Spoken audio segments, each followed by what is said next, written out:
start our lesson, and today we're going to be learning about population ecology.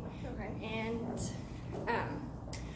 when you think about the 3 things that an organism needs to survive, what do you think of? Like the absolute basic necessities. Probably water, Mm-hmm. food, and shelter. Exactly. Those are all very, very good. Exactly what's needed, and I actually have those 3 written on some index cards. And we're going to play a little game. Can you think of an endangered species that you really like? Manatees. Okay, so pretend that there's a manatee that you really want to save, Okay. and the manatee needs food, water, and shelter, Right. and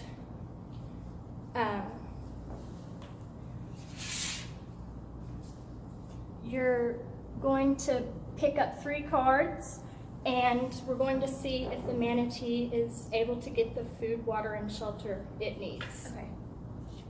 And I'm just going to lay these out for you, and then you get to select 3. Make sure they're scrambled. Okay. See if that manatee, and if that manatee gets the food, water, and shelter, then the manatee will survive. And if it doesn't get the 3 things it needs to survive, then it just won't make it. But hopefully it will. So it's kind of like a matching game almost. You flip the card. Mm-hmm. So go ahead and pick out 3. Okay. So shelter. So the manatee got shelter and water. Okay, so we need one more. Shelter. Oh, the manatee did not get the food that it needed. So would the manatee be able to survive? No. No. So it's important that an animal gets food, water, and shelter to survive, and those are important resources from the environment that the endangered animal, the manatee, needs. So, questions. Which population shows seasonal fluctuations, and explain your answers? So, looking at species 1, 2, and 3, do you see seasonal fluctuations? So, I think this one, the red fox definitely has seasonal fluctuations because it's so up and down. I agree with you. So it goes up and down, and like January to April and July and October, you can see that the population of foxes in January was really high, but then it went all the way down in April and July. But then it boosted back up the next year. So you can see seasonal changes. By the months. Okay. What do you think is causing the populations to shrink? Well, so if you look at which, would you like to look at species 1, 2, or 3 to maybe this one because it's an obvious shrink. Okay, so once the bacteria grow, and they're in their little container, why do you think they would just go way down? They may have reached their lifespan, like the end of it, like they just don't live that far, or possibly they added something that wasn't conducive for them. Okay, in their little container, they're not being given any more nutrients. So Okay, so they're just on their own. They're just on their own, and this is the only space they can live in. So once they all are eating all this food, once they get to a certain number, do you know what the term is whenever they reach that certain amount? They reach Capacity. very good. They reach a carrying capacity. So these bacteria grow and grow. They reach carrying capacity. They've eaten all the food. There's no more nutrients available, and then there's a sudden decline, and they all die off. So So what do you think is causing the populations to shrink? They reach a carrying capacity where there's no more Where nutrients. they can't contain that high of a population. Very good. So what do you notice about the human population growth? It was very slow, but whenever it started, it took off. Exponential growth. From your history classes, do you remember any certain times where that might have caused a change in human population?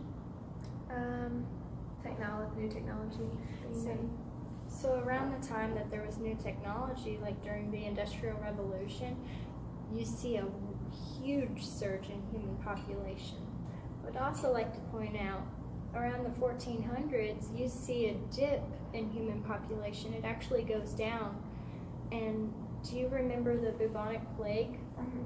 So during the Middle Ages, there was a big decline in human population, but humans were able to quickly recover. Okay. Alright, let's look at our last page.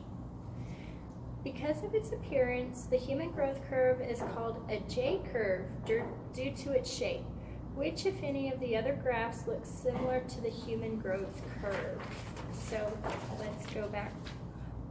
If you don't mind, could you draw your line on there? And I'm going to get these 3 species that you did, and we're going to look at them, and you're going to see if any of these 3 remind you of the human growth curve. The bacteria.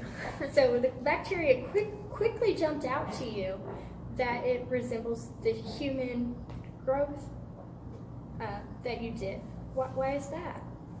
The sharp increase in population in a pretty relatively short period of time. Very good. And with these bacteria, they reached carrying capacity and they ran out of resources. Okay. Let's look at our questions. Would we want the human curve to look like the first bacteria population? So would we want the human curve to continue like the bacteria curve? No. Why is that? Because we'll reach our capacity and we won't be able to sustain all that we're using, and we'll just... That would be very bad for Yeah. humans. That would be awful. Oh. Okay, are humans susceptible to the kind of resource shortages that affect the populations of other species? Yes, our non-renewable resources Like are like that, but they're not really our food sources. I think we do pretty good about being innovative in how we get our food, so it's probably why we haven't reached that's probably why we haven't gotten to carrying capacity like the bacteria and just Right. suddenly decline, because humans are so innovative, right? Right. So, like you said about the manatee at the very beginning of the lesson, it needs the food, water, and shelter to survive. And we didn't have the food, but we had like double the shelter, but we didn't have the food. So the manatee ran out of food and it just didn't survive because it didn't have its basic needs met. So if humans don't have their basic needs met, they're not going to be able to survive. Right. Okay.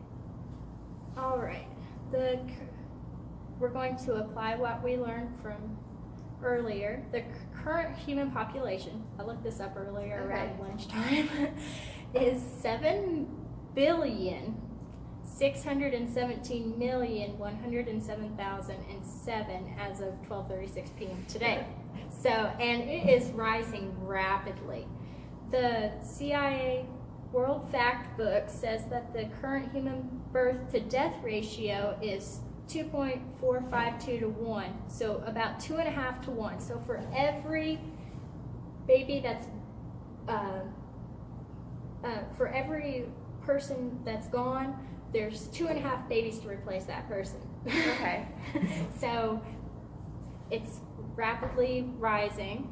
Based on this information, do you think human population growth is sustainable or not? Probably not. But it's just how long it takes That's what we don't know. Well, like you said, humans are very innovative, so when they do reach carrying capacity, they might be able to use their resources to their advantage, but once they consume all those resources, then that's when they're going to decline. So what would